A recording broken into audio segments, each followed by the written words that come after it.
Good morning students. तो last class में अपन में वेन डायग्राम स्टार्ट किया था, तो आज की क्लास में उसे हम कंटिन्यू करते हैं। तो लास्ट क्लास में हमने एग्जाम में आए हुए क्वेश्चन डिस्कस किए थे, तो आज क्या करते हैं, उनको कंटिन्यू करते हैं। तो आज का हमारा जो फर्स्ट क्वेश्चन है वो नेट दिसंबर 2015 में आया हुआ क्वेश्चन है। देखते हैं इसमें क्या बोल रहा है।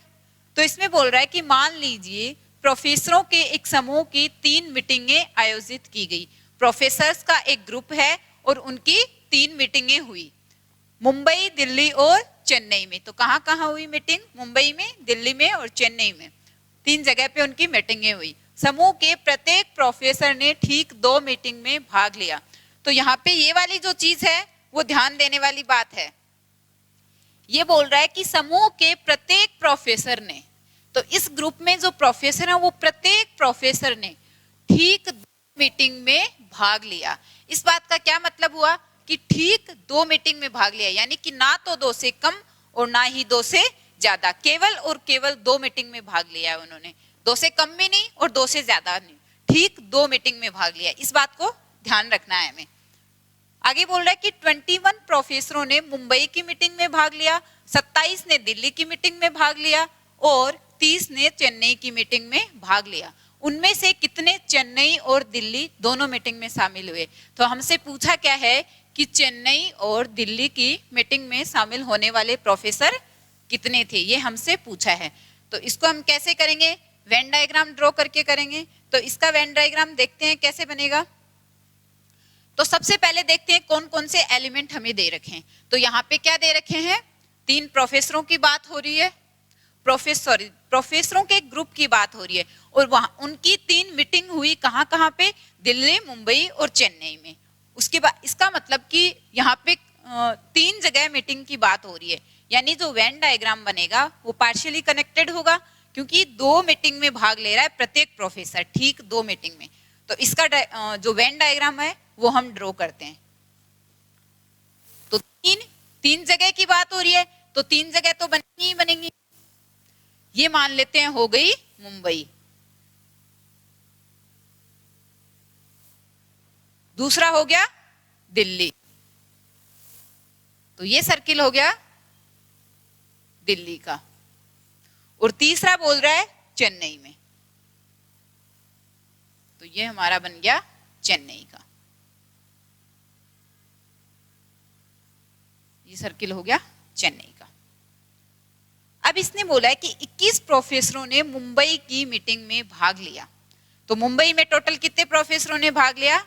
21 प्रोफेसरों ने। अब देखो यहाँ पे ये नहीं लिख रखा कि केवल मुंबई की मीटिंग में भाग लिया। इसका मतलब इसने तो सिर्फ इतना लिखा है कि 21 प्रोफेसरों ने मुंबई की मीटिंग में भाग लिया। इसका मतलब उन्होंने मुंबई की मीटिंग में तो भाग लिया ही लिया है, बाकी दूसरी जगह की मीटिंग में भी भाग ले सकते हैं, क्योंकि हमें क्लियरली बोला है कि प्रत्येक प्रोफेसर ठीक 2 मीटिंग में भाग लेगा। जो 21 प्रोफेसर हैं वो मुंबई की मीटिंग में तो भाग लिया है, लेकिन किसी एक और जगह की मीटिंग में भी वो शामिल हुए हैं। तो यहां से हम क्या कह सकते हैं कि केवल और केवल एक जगह की मीटिंग में भाग लेने वाला कोई भी व्यक्ति नहीं है। जैसे कि मुंबई, केवल मुंबई में, केवल दिल्ली में और केवल चेन्नई में कोई नहीं होगा। क्यों नहीं होगा? क्योंकि हमें क्लियरली बोला है कि प्रत्येक प्रोफेसर ठीक 2 मीटिंग में भाग लेता है। तो ये बात यहां से हमें क्लियर हो गई। दिल्ली के टोटल कितने हैं? 27 लोग हैं। 27 प्रोफेसर हैं जिन्होंने दिल्ली की मीटिंग में भाग लिया। इन्होंने दिल्ली में तो ये हैं, बाकी मुंबई या चेन्नई में से भी हो सकते हैं, वो दिल्ली में तो शामिल होंगे ना। उसके बाद बोल रहा है कि 30 ने चेन्नई के मीटिंग में भाग लिया। अब हमें देखो, हमें ये पता है कि प्रत्येक प्रोफेसर ठीक 2 मीटिंग में भाग लेगा। तो जो ठीक 2 मीटिंग वाला है वो कौन सा वाला एरिया होगा? इसमें हमने देखा था स्टार्टिंग में वेन डायग्राम में कि जैसे कि ये 2 सर्किल हैं, ये कोई भी 2 जगह के सर्किल हो गए, तो दोनों जगह पार्टिसिपेट करने वाले कौन सा पोर्शन हो गया? तो ये वाला जो कॉमन एरिया है, ये वाला कौन सा हो गया? दोनों जगह वाला हो गया। और ये जो बच गया ये वाला सर्किल का हिस्सा, ये वाला, ये तो केवल इसी का पार्ट है, और ये वाला जो इधर वाला है ये केवल इसका पार्ट है। यानी कि इस डायग्राम में हम अगर इस पोर्शन की बात करें, ये इतने पोर्शन की अगर बात करें, सिर्फ इतने से एरिया की बात करें, इधर इधर वाले सर्किल की, तो ये कौन हुआ? ये तो केवल मुंबई की मीटिंग में भाग लेने वाले प्रोफेसर हुए ना, और ये तो हमें पता है कोई नहीं है, तो ये कौन हो जाएंगे? जीरो हो जाएंगे, क्योंकि हमें पता है केवल एक मीटिंग में भाग लेने वाला कोई भी प्रोफेसर नहीं है। ऐसे ही सेम अगर हम इस सर्किल की बात करें, दिल्ली वाले सर्किल की, तो अगर इसमें इतने सर्किल की बात की जाए, केवल इतने सर्किल की, तो ये इतना सर्किल किस बात को डिनोट कर रहा है? केवल और केवल दिल्ली की मीटिंग में भाग लेने वाले प्रोफेसर। वो हमें पता है क्वेश्चन से कि ऐसा कोई भी प्रोफेसर नहीं है, इसका मतलब ये कौन हो गए? जीरो हो गए। अगर हम सेम ऐसे ही चेन्नई की बात करें, तो केवल चेन्नई वाला कौन सा सर्किल होगा? ये जो इतने सर्किल की अगर बात की जाए, तो ये क्या होगा? केवल और केवल चेन्नई की मीटिंग में भाग लेने वाले प्रोफेसर। तो केवल चेन्नई में भी भाग लेने वाले कोई नहीं है, जीरो है, क्योंकि प्रत्येक प्रोफेसर जो है वो ठीक 2 मीटिंग में भाग लेगा। अब ठीक 2 मीटिंग में भाग ले रहा है, इसका मतलब तीनों मीटिंग में भाग लेने वाला प्रोफेसर भी कोई नहीं है। तो ये जो बीच वाला पोर्शन है, अगर बीच वाले एरिया की बात करें, इतना सा, ये एक ट्रायंगल शेप जैसा बन रहा है ना, ये ट्रायंगल तो नहीं है बट हम कह सकते हैं ट्रायंगल की शेप जैसा, तो ये वाला क्या होगा? ये वाला वो एरिया है जो तीनों कॉमन है, जहां पे यानी तीनों मीटिंग में भाग लेने वाला प्रोफेसर। तो हमें पता है कि तीनों मीटिंग में भाग लेने वाला प्रोफेसर भी कोई नहीं है, तो ये भी क्या हो जाएगा? ये भी जीरो हो जाएगा। हमें इतना पता चल गया। हमसे पूछा है कि चेन्नई और दिल्ली दोनों मीटिंग में कौन शामिल हुए, कितने लोग शामिल हुए, वो हमसे पूछा है। तो क्या हो गया? दिल्ली और चेन्नई, यानी कि दिल्ली और चेन्नई इन दोनों मीटिंग में शामिल होने वाले प्रोफेसर कौन से होंगे? कौन सा एरिया होगा? अगर ये इतने से एरिया की बात की जाए, देखो ध्यान से देखो इसको, ये इतना सा एरिया, तो ये कौन है? ये केवल दिल्ली और चेन्नई दोनों मीटिंग में शामिल होने वाले प्रोफेसर, ये हमसे पूछा है, तो इसको हम x मान लेते हैं। सेम अगर इधर बात करें कि केवल दिल्ली और मुंबई, यहाँ पे भी हमें पता है, तो केवल दिल्ली और मुंबई में भाग लेने वाले प्रोफेसर का एरिया कौन सा हो जाएगा? ये वाला एरिया। अब ये भी हमें नहीं पता, हमें तो टोटल पता है कि टोटल मुंबई में 21 प्रोफेसर थे। टोटल दिल्ली की बात की जाए, यानी कि पूरे सर्किल की, तो 27 हैं। चेन्नई वाले पूरे सर्किल की बात की जाए तो 30 हैं। तो इट मीन्स हमें ये वाला एरिया भी नहीं पता, हमें ज्ञात करना है।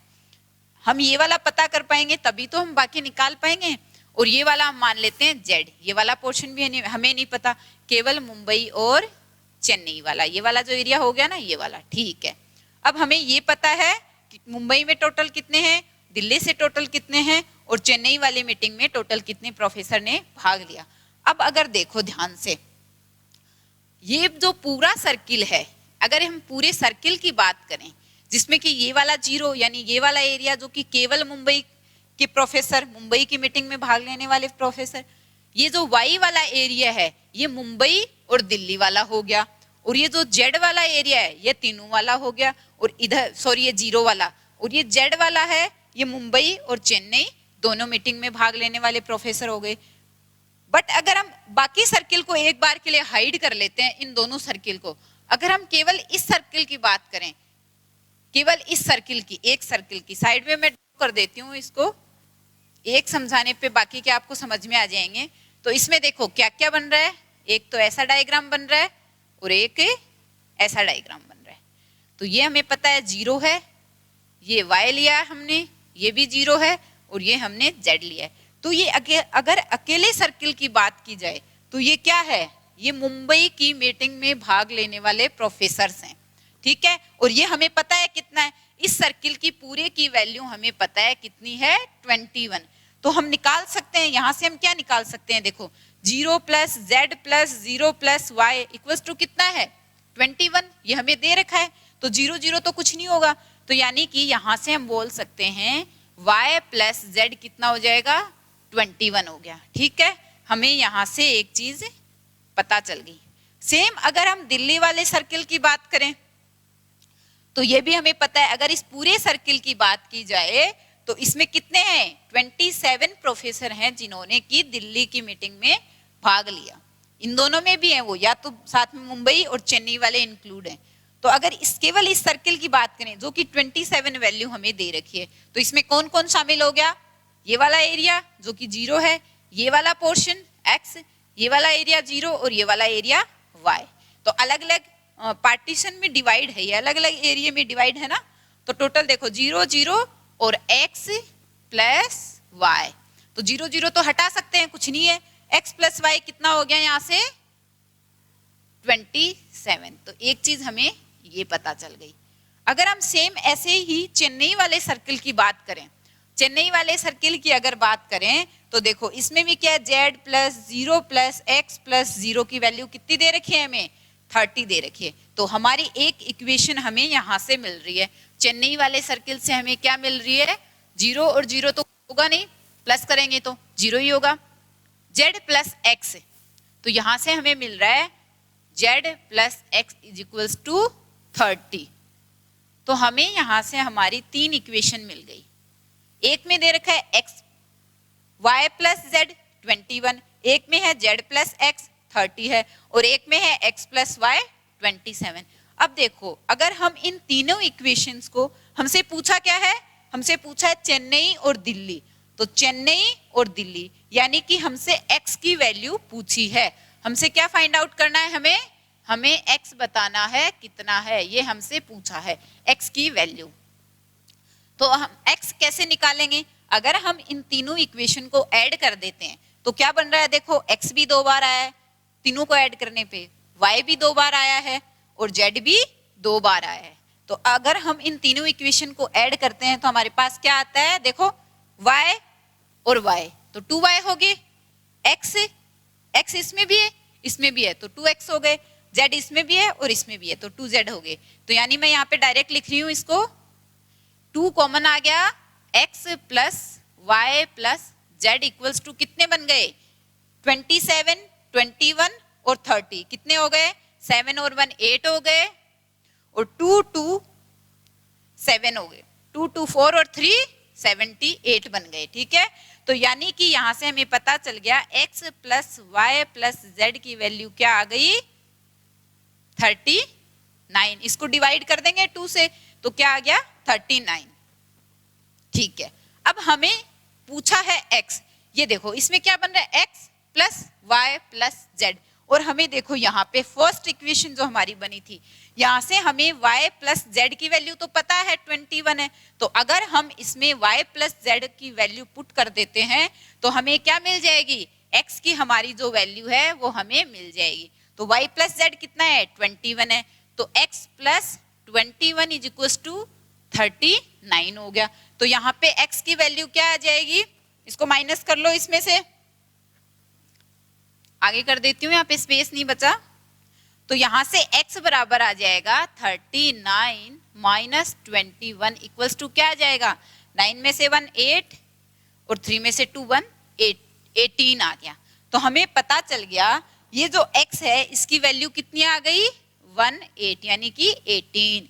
तो चेन्नई और दिल्ली, ये कौन सा है, ये दिल्ली है और ये चेन्नई है, तो यानी कि ये वाला जो एरिया कौन सा हो गया, दिल्ली और चेन्नई दोनों मीटिंग में भाग लेने वाले प्रोफेसर्स की संख्या हो गई। तो हमें पता चल गई कि दोनों मीटिंग में भाग लेने वाले प्रोफेसर्स की संख्या कितनी है, 18 है। हमसे x की वैल्यू पूछी थी और हमने निकाल ली, x की वैल्यू कितनी आई है 18 18। तो हमारा आंसर क्या हो जाएगा, ऑप्शन ए। नेक्स्ट क्वेश्चन करते हैं। तो हमारा जो नेक्स्ट क्वेश्चन है वो नेट दिसंबर 2017 में आया हुआ क्वेश्चन है। तो इसमें देखते हैं क्या बोल रहा है। इसमें बोल रहा है कि छात्रों के एक समूह में 30% केवल क्रिकेट खेलते हैं। तो ये बात ध्यान से देखो, यहाँ पे हमने अभी पहले जो क्वेश्चन किया था उसमें कहीं पे भी केवल नहीं लिखा हुआ था, और यहाँ पे ये बोल रहा है कि 30% केवल क्रिकेट खेलते हैं। इसका मतलब ये जो 30% स्टूडेंट हैं वो केवल और केवल क्रिकेट ही खेलते हैं और कोई खेल नहीं खेलते। 20% केवल फुटबॉल खेलते हैं, जो 20% है वो केवल क्या है, फुटबॉल खेलते हैं, और 10% केवल बास्केटबॉल खेलते हैं। ठीक है, 20% छात्र क्रिकेट और फुटबॉल दोनों खेलते हैं।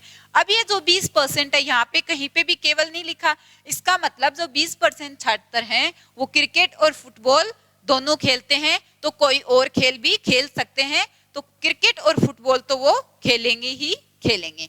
आगे बोल रखा है 15% बास्केटबॉल और क्रिकेट दोनों खेलते हैं। सेम यही बात इसमें हो गई, क्योंकि यहाँ पे भी केवल शब्द है वो नहीं लगा हुआ। अगर केवल होता तो वो केवल और केवल बास्केटबॉल और क्रिकेट ही खेलते, इसके अलावा कोई खेल नहीं खेलते। आगे बोल रहा है 10% फुटबॉल और बास्केटबॉल दोनों खेलते हैं और 15 विद्यार्थी कोई खेल नहीं खेलते। तो 15 विद्यार्थी, यहाँ पे परसेंटेज नहीं है, यहाँ पे नंबर दिया है कि 15 स्टूडेंट ऐसे हैं जो कि कोई खेल नहीं खेलते, जबकि 5% यानी 5% विद्यार्थी तीनों खेल खेलते हैं।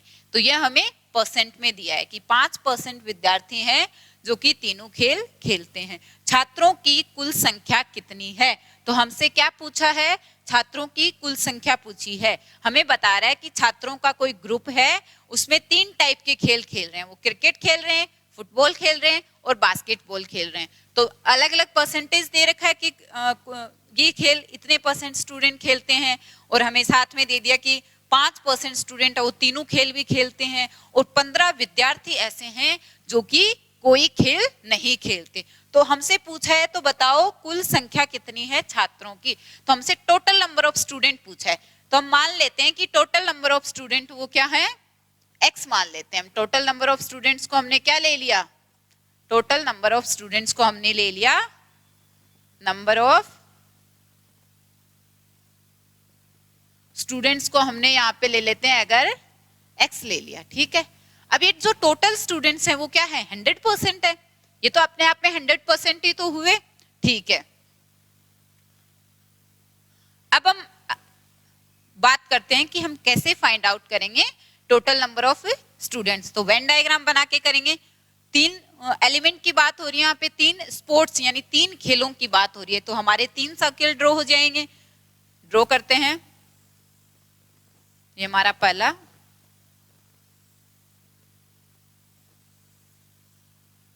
तो देखो पहला गेम कौन सा है? क्रिकेट हो गया, तो ये हम ले लेते हैं क्रिकेट, ठीक है। उसके बाद हो गया फुटबॉल, तो ये वाला सर्किल हम ले लेते हैं फुटबॉल का, और तीसरा सर्किल हम ले लेते हैं बास्केटबॉल का। तीसरा हो गया बास्केटबॉल का। अब इसने बोला है कि 30% केवल क्रिकेट खेलते हैं।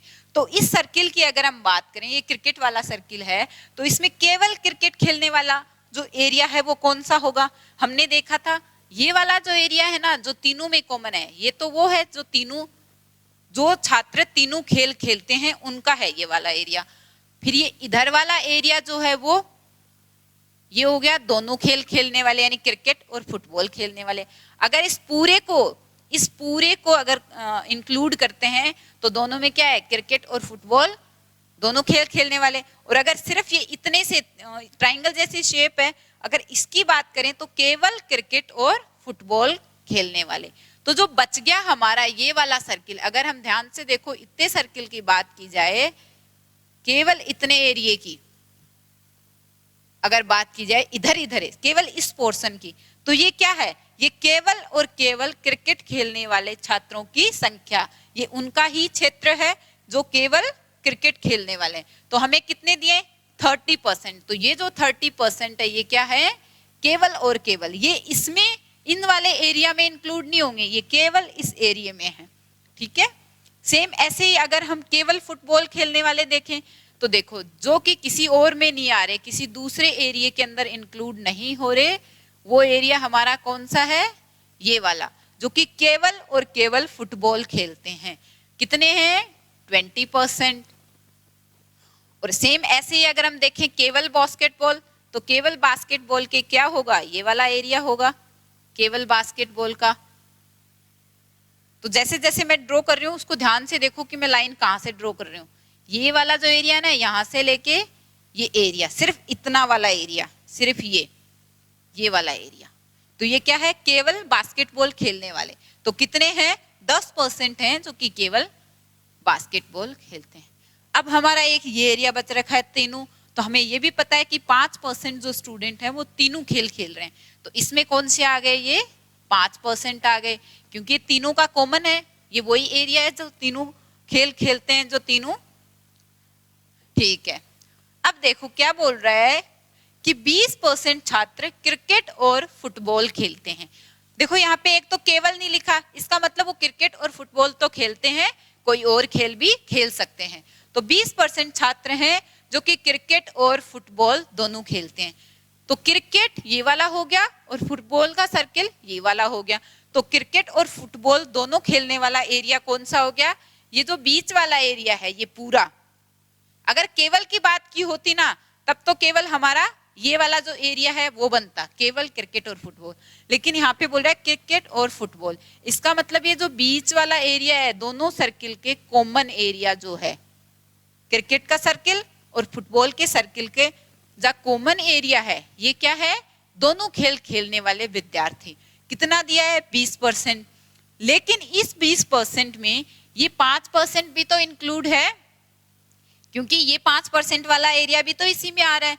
तो इस 20% के अंदर ये 5% जो कि तीनों खेल खेलते हैं ये भी तो इंक्लूड है। इसके अंदर फुटबॉल और क्रिकेट वाले विद्यार्थी तो आ ही गए, तो ये वाला हम क्या कर देंगे? माइनस कर देंगे। तो ये वाला जो केवल क्रिकेट और फुटबॉल खेलते हैं वो कितने आ जाएंगे? 15% हो जाएंगे। और अगर हम टोटल बात करें कि क्रिकेट और फुटबॉल तो हो गया ना हमारा, देखो 20% ये वाला अगर बात करें इसकी इस शेप की तो 15 और 5 20% हो गया। सेम हम आगे बात करें कि 15% बास्केटबॉल और क्रिकेट दोनों खेलते हैं। तो बास्केटबॉल ये रहा और क्रिकेट ये रहा। तो कितने विद्यार्थी हैं? 15% हैं। तो इस 15% में भी तो ये 5% जो तीनों खेल खेलते हैं वो इंक्लूड है। तो केवल क्रिकेट और बास्केटबॉल वाले कितने हो जाएंगे? अगर ये 5% हम माइनस कर देते हैं उसमें से तो 10% जो कि केवल क्रिकेट और बास्केटबॉल खेलते हैं। और टोटल कितने हो गए क्रिकेट और बास्केटबॉल खेलने वाले?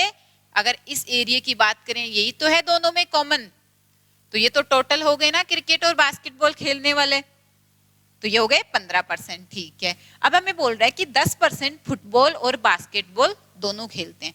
तो फुटबॉल का ये रहा और बास्केटबॉल का ये रहा, और कितना बताया? 10%। तो इस 10% में भी तो ये 5% इंक्लूड है। तो केवल फुटबॉल और बास्केटबॉल खेलने वाले कितने बच जाएंगे? 5% बच जाएंगे। और टोटल की बात करें अगर क्रिकेट और फुटबॉल और बास्केटबॉल खेलने वाले टोटल विद्यार्थियों की बात की जाए तो 5 + 5 10% हो गए। यहां तक हमारा हो गया। अब हमसे पूछ रहा है कि क्या पूछा है? छात्रों की कुल संख्या हमसे पूछिए। हमारा वेन डायग्राम बन गया और हमारे वेन डायग्राम से हमें पता चल रहा है कि केवल क्रिकेट खेलने वाले 30%, केवल फुटबॉल खेलने वाले 20% और केवल बास्केटबॉल खेलने वाले 10%, और केवल बास्केटबॉल और फुटबॉल दोनों खेल खेलने वाले 5% हैं। सेम ऐसे केवल क्रिकेट और फुटबॉल खेलने वाले 15% और केवल बास्केटबॉल और क्रिकेट खेलने वाले 10% हो गया, और केवल तीनों खेल खेलने वाले हो गए 5%। तो अगर हम बात करें टोटल परसेंटेज की बात करें कि कोई ना कोई खेल खेलने वाले, केवल दोनों या फिर तीनों खेल, तीनों खेल या मतलब टोटल खेल खेलने वाले, कोई भी खेल खेलने वाले विद्यार्थियों का परसेंटेज कितना है? तो देखो कितना हो गया? 30, 10, 40, 50, 60, 70, 80, 90 और 95, यानी 95%। तो यहां से हमें पता चल रहा है कि 95% स्टूडेंट ऐसे हैं, टोटल स्टूडेंट में से 95% स्टूडेंट ऐसे हैं जो कि कोई ना कोई खेल खेलते हैं। अब देखो यहाँ पे एक बात और कर रहा था कि 15 विद्यार्थी ऐसे हैं जो कि कोई खेल नहीं खेलते, तो वो कहाँ पे आएंगे? ये जो सर्किल हमने ड्रॉ करे हैं ये तो हमने केवल कोई ना कोई खेल खेलने वाले व्यक्तियों के ड्रॉ करे हैं, ठीक है। तो ये 95% हम बाहर लिख देते हैं कि, तो हमें बताया कि 15 विद्यार्थी ऐसे हैं जो कोई खेल नहीं खेलते।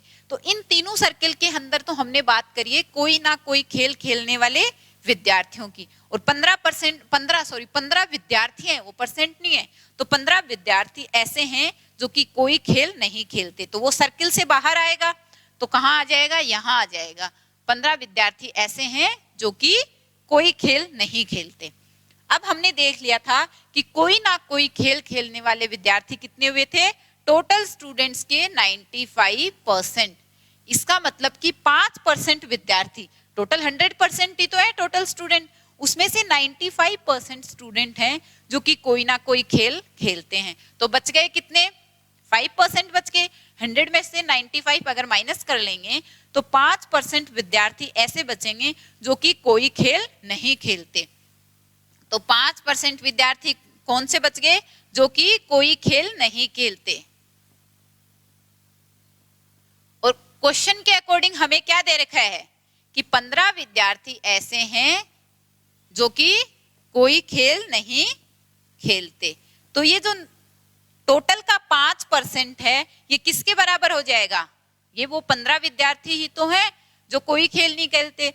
अगर परसेंटेज में अगर बात करें तो 5%, टोटल का 5% है जो कि कोई खेल नहीं खेलते। और हमें क्वेश्चन में क्लियरली दे रखा है कि 15 विद्यार्थी ऐसे हैं जो कोई खेल नहीं खेलते। इसका मतलब हमने टोटल नंबर ऑफ स्टूडेंट कितना लिया था? x। इसका मतलब कि x का 5% किसके बराबर है? 15 के बराबर। ये 15 स्टूडेंट वही तो है, ये x का 5% ही तो हुए। तो यहां से अगर हम निकालें x की वैल्यू तो क्या आ जाएगी? 5% का मतलब 5/100। तो इस साइड में जाके क्या बन जाएगा? 100/5 बन जाएगा। तो यहां से x की वैल्यू आ जाएगी 15 × 100/5। मतलब क्या आ गई? 300। यानी x क्या था हमारा? Total number of student. यहां से हमें पता चल गया कि टोटल नंबर ऑफ स्टूडेंट्स हमारे कितने हैं? 300 विद्यार्थी हैं। तो जो ऑप्शन ए है वो हमारा आंसर हो गया। अगर ऐसे नहीं करना चाहो तो थोड़ा सा दूसरा भी देख सकते हो अगर तरीका। हमें ये पता है कि x का 95% जो स्टूडेंट हैं वो कोई ना कोई खेल खेलते हैं, और प्लस 15 स्टूडेंट अगर जो कोई खेल नहीं खेलते वो अगर इसमें हम ऐड कर देते हैं तो ये क्या बन रहा है? ये हमारा टोटल नंबर ऑफ स्टूडेंट ही तो बन रहा है। जो x total number of student हैं उनका 95% विद्यार्थी तो जो कोई खेल नहीं खेलते, प्लस क्लास के 15 विद्यार्थी और बच गए जो कोई खेल नहीं खेलते। तो उनको ये जो 15 है इसमें ऐड करते ये क्या आ गया? क्लास के टोटल नंबर ऑफ स्टूडेंट्स। तो ये किसके बराबर हैं? हमने लिया है total number of student x। तो अगर हम परसेंटेज में बात कर रहे हैं तो x के 100% के बराबर ही तो हुए। ये वाली इक्वेशन भी तो हमारी सही बन रही है। x का 95% कोई खेल नहीं खेलते, प्लस 15 कोई ना कोई खेल खेलते हैं, प्लस 15 विद्यार्थी जो कोई खेल नहीं खेलते। तो ये क्या बन गया? टोटल नंबर ऑफ स्टूडेंट जो कि इक्वल है टोटल नंबर ऑफ स्टूडेंट हमने लिया x के 100% के बराबर। अगर यहां से हम x की वैल्यू निकालते हैं तो वो भी हमारी क्या आएगी? इसको आप सॉल्व कर लेना, 300 आ जाएगी। यानी हमारे टोटल नंबर ऑफ स्टूडेंट्स क्या आ गए? 300 विद्यार्थी हैं क्लास में। तो नेक्स्ट क्वेश्चन देखते हैं। हमारा जो नेक्स्ट क्वेश्चन है वो नेट दिसंबर 2019 में आया हुआ क्वेश्चन है। तो ये एक अलग टाइप का क्वेश्चन है। बाकी टाइप के क्वेश्चन हमने देखे थे पहले, तो एक अलग टाइप का क्वेश्चन है, ये देख लेते हैं। इसमें बोल रहा है कि निम्नलिखित में से कौन सा आरेख घर, कार्यालय और भवन के बीच संबंध का प्रतिनिधित्व कर सकता है? तो इसमें क्या दे रखा है कि हमें वेन डायग्राम पहले से ड्रॉ करके दे रखा है, और उसमें से हमसे पूछा है, देखो 3 एलिमेंट दे दिए कि ये जो 3 एलिमेंट हैं कौन से डायग्राम से, मतलब कैसे ये एलिमेंट है वो एक दूसरे से रिलेटेड हैं। तो कौन सा वेन डायग्राम है जो कि ये जो 3 कैटेगरी हैं यानी कि जो 3 एलिमेंट हैं इनका कौन सा वेन डायग्राम बनेगा, इनके अंदर क्या रिलेशन है हम देखते हैं। तो हमें दे रखा है, क्या क्या दे रखा है वो देख लेते हैं। एक तो दे रखा है घर, एक दे रखा है कार्यालय यानी कि ऑफिस हो गया, घर यानी हाउस हो गया, कार्यालय यानी ऑफिस, और एक दे रखा है भवन यानी कि बिल्डिंग।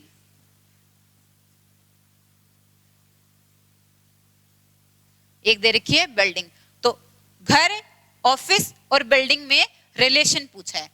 तो चाहे घर हो चाहे कार्यालय हो, घर भी तो एक बिल्डिंग है और कार्यालय भी तो एक बिल्डिंग है। कार्यालय भी किसी ना किसी बिल्डिंग में ही चलेगा, और घर की जो जगह है वो भी कोई ना कोई बिल्डिंग ही होगी। तो घर और कार्यालय क्या है? दोनों बिल्डिंग वाली कैटेगरी के अंदर आएंगे। ठीक है, तो अगर हम सर्किल से बनाते तो मान लो कि ये बिल्डिंग है, तो घर क्या होगा? इसके अंदर ही तो होगा।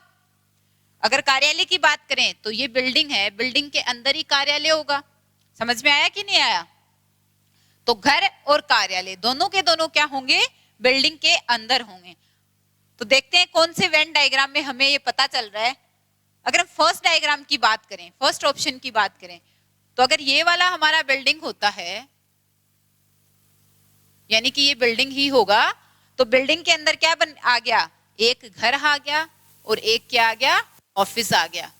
अब देखो ऑफिस और जो घर है वो कैसे रिलेटेड हुए, ऑफिस है, घर के अंदर भी तो ऑफिस हो सकता है, तो ऑफिस और जो घर है वो क्या हो गया, आपस में पार्शियली कनेक्टेड हो गया। घर के अंदर भी तो ऑफिस है, वो हो सकता है, और कई लोगों का ऑफिस के अंदर भी घर होता है, वहीं पे घर होता है और वहीं पे उनका ऑफिस है। तो ऑफिस और घर है वो भी क्या हो गए, एक दूसरे से रिलेटेड हो गए, और दोनों के दोनों जो हैं वो बिल्डिंग की कैटेगरी के अंदर आ गए। अगर हम सेकंड, तो जो हमारा फर्स्ट ऑप्शन है वो तो आपस में रिलेशन बना रहा है, ये वाला हमारा क्या हो जाएगा, सही आंसर हो जाएगा। सेकंड को हम चेक करते हैं, ये अगर हमारा भवन है बड़ा वाला, और ये अगर हमारा घर है या कार्यालय कुछ भी है, ये घर या कार्यालय है, तो देखो ये तो कैसे सेटिस्फाई होगा, कैसे सही होगा। ठीक है, घर तो बिल्डिंग में आ गया, लेकिन कार्यालय तो बिल्डिंग से बाहर जा रहा है, कार्यालय एक बिल्डिंग ही तो है, तो ये भी तो अंदर आना चाहिए था, तो ये वाला गलत हो गया। ये वाला देखो, इसमें भी अगर हम बिल्डिंग, किसी को भी हम बिल्डिंग नहीं ले सकते, बल्कि हमें ये तो पता है कि घर और कार्यालय दोनों क्या है, दोनों ही बिल्डिंग है, तो दोनों बिल्डिंग की कैटेगरी के अंदर आएंगे, तो इसमें कोई भी बिल्डिंग तो हम ले ही नहीं सकते, तो ये वाला भी ऑप्शन गलत हो गया। इसके अंदर देखो, इसमें भी हम नहीं बता सकते, ये तो वैसे वाला आ गया कि ये तीन चीजें, ये एरिया तीनों में कॉमन है, तो यहाँ पे भी घर बिल्डिंग कुछ भी नहीं ले सकते। अगर इसको बिल्डिंग लेते हैं तो घर और बिल्डिंग पार्शियली कनेक्टेड हो गए, बल्कि ये तो फुली कनेक्टेड है, घर पूरा का पूरा बिल्डिंग ही होती है, तो ये वाला भी गलत हो गया। इसमें जैसे यहाँ पे घर, कार्यालय और भवन दे रखा है, तो यहाँ पे कोई भी एलिमेंट आपको दे सकता है, कुछ भी दे सकता है, यहाँ पे किसी फ्रूट के नाम आ जाए, सब्जियों के नाम आ जाए, या चाय कॉफी कुछ भी दे सकता है यहाँ पे, और क्या पूछेगा कि इनका आपस में रिलेशन बताओ, ये कौन से वेन डायग्राम से है जो कि आपस में ये रिलेटेड हो रहे हैं। यहाँ पे कोई साइंस की टर्म भी आ सकती है, कुछ भी आ सकता है यहाँ पे, एवरीथिंग। तो इस टाइप के क्वेश्चन की थोड़ी और प्रैक्टिस आप कर लेना। आगे देखते हैं नेक्स्ट क्वेश्चन, एक इसी पे बेस्ड है हमारा जो नेक्स्ट क्वेश्चन है, वो नेट जून 2019 में आया हुआ क्वेश्चन है। तो देखते हैं इसमें क्या बोल रहा है। इसमें बोल रहा है कि निम्न में से कौन सा आरेख विमेन यानी महिला, मदर यानी माता, एंड ह्यूमन बीइंग यानी कि मनुष्य को रिप्रेजेंट कर सकता है। तो देखते हैं, हमें 4 वेन डायग्राम बना के दे रखे हैं और हमसे पूछा है कि इनमें से कौन सा वेन डायग्राम है जो कि महिला, माता और मनुष्य को रिप्रेजेंट कर सकता है। तो 3 चीजें दे रखी हैं हमें। क्या क्या दे रखी है, एक तो दे रखी है विमेन यानी महिला हो गई, एक दे रखी है मदर यानी कि माता हो गई, और एक दे रखा है ह्यूमन बीइंग यानी मनुष्य। तो देखो, जो माता है वो क्या होगी, महिला की कैटेगरी में ही तो आएगी। सारी की सारी जो माताएं हैं वो किस में आएंगी, महिला की कैटेगरी में आएंगी। तो क्या बन जाएगा, डायग्राम बनेगा। अगर हम ड्रॉ करते हैं, हम यहाँ पे साइड में ड्रॉ कर लेते हैं कि जो सारी की सारी माताएं हैं, ये हो गई सारी की सारी माताएं। तो सारी की सारी जो माताएं हैं वो कौन सी कैटेगरी में आएंगी, महिला की कैटेगरी में तो आएंगी सब, क्योंकि सारी की सारी क्या है, सारी माताएं महिलाएं हैं। तो ये बन गया महिला, ये हो गई महिला की कैटेगरी। अब चाहे माताएं हो, चाहे महिलाएं हो, चाहे पुरुष हो, कोई भी हो, हम सारे के सारे, चाहे बच्चे हो, बूढ़े हो, कोई भी हो, सारे के सारे क्या है, मनुष्य तो हैं। तो सब लोग किसकी कैटेगरी में आ जाएंगे, मनुष्य की कैटेगरी में। तो ये दोनों भी किस कैटेगरी में आ जाएंगे, मनुष्य की कैटेगरी में। तो ये किस में आएंगे, मनुष्य की कैटेगरी में। यानी सारी माताएं क्या होंगी, महिलाएं होंगी, और सारी महिलाएं मनुष्य होंगी। तो हमारा वेन डायग्राम कैसे बनेगा, ये तीनों को कैसे रिप्रेजेंट करेंगे हम, इनका आपस में रिलेशन होगा ये। तो ये वाला जो हमारा डायग्राम है कौन से ऑप्शन में है, देखो ये तो फर्स्ट ऑप्शन में मिल रहा है। ये हो जाएंगी माता और ये हो जाएंगी महिलाएं, क्योंकि सारी की सारी माताएं क्या है, महिलाएं, और सारी की सारी महिलाएं क्या है, मनुष्य हैं। तो ये हमारा ऑप्शन जो ए है वो हमारा आंसर मिल गया। इसको हम बना सकते हैं क्या? नहीं। अगर ये मनुष्य होता है, महिलाएं, माताएं कैसे भी रिलेट नहीं हो रही, ये भी नहीं हो रही, क्योंकि सारी की सारी माताएं तो महिला की कैटेगरी में आएंगी ना, सारी की सारी माताएं महिलाएं हैं। ये वाला डायग्राम भी नहीं बन रहा। ये बन सकता है क्या? ये भी नहीं बन सकता। इसमें तो देखो कुछ महिलाएं माताएं हैं, ऐसे बन रहा है। तो ऐसे थोड़ी होता है, सारी की सारी माताएं महिलाएं तो हैं, तो ये वाला भी नहीं बनेगा। तो ये वाला भी क्या हो जाएगा? रॉन्ग हो जाएगा। और ये वाला भी, ये दोनों भी गलत हो जाएंगे। तो हमारा आंसर हो जाएगा ऑप्शन ए। तो वेन डायग्राम के लगभग सारे टाइप हमने डिस्कस कर लिए हैं। जो भी बच गए हैं थोड़े बहुत एग्जाम में आए हुए क्वेश्चन, वो आपको प्रैक्टिस के लिए मिल जाएंगे। तो आज की क्लास में हमारा ये जो टॉपिक है यही कंप्लीट होता है। नेक्स्ट क्लास में हम नया टॉपिक स्टार्ट करेंगे। ठीक है student? Thank you student, next class में मिलते हैं। Take care.